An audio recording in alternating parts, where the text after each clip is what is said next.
আজকে সকালে ঘুম থেকে উঠেই সবার প্রথমে ভেবেছি যে ঘরটা একটু পরিষ্কার করব। কারণ কয়েকদিন ধরেই ভাবছিলাম যে ঘরটা পরিষ্কার করব, কিন্তু আর করাই হচ্ছিল না। যেহেতু মা 2-3 দিন ধরে বাড়ি ছিল না, তাই বাড়ির সমস্ত কাজ করে আর ঘর পরিষ্কার করার টাইম হচ্ছিল না। তাই আজ একদম সকাল সকালই কাজে লেগে পড়েছি।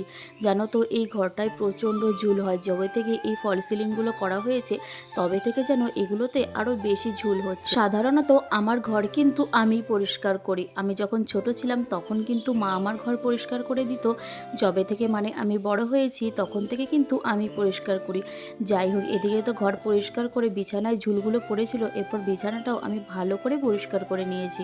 কালকের কয়েকটা জামাকাপড় ধোয়া ছিল, সেগুলো আমি ভাঁজ করতে পারিনি, তাই আজকে একদম এগুলোও ভাঁজ করে রেখে দেবো। জানো তো, কালকে একটা ভিডিও পোস্ট করেছিলাম, সেখানে তোমরা কমেন্ট করেছো যে তোমার ফেসবুক আইডি কি। হ্যাঁ, আমি কিন্তু ফেসবুকও করি আর ফেসবুকেও ভিডিও ছাড়ি, তাই তোমরা আমার ফেসবুক আইডিটা অবশ্যই একটু ফলো করে দেবে। আমার ফেসবুক আইডির নাম হচ্ছে আন্না সরকার। চলো, এরপর ঘর ঝাড়া তো হয়ে গেছে, ঘরটা ভালো করে ঝাড় দিয়ে এবার ঘরটা মুছে নেব। কারণ প্রত্যেক দিন ঘর না মুছলে কিন্তু আমার একদমই ভালো লাগে না। নিজে ঘর দুয়ার যত পরিষ্কার পরিচ্ছন্ন রাখবে, তত কিন্তু তোমার মনটাও ভালো লাগবে। এদিকে আমি ঘর মুছি, ততক্ষণে কিন্তু তোমরা আমার চ্যানেলটা অবশ্যই সাবস্ক্রাইব করে দিও।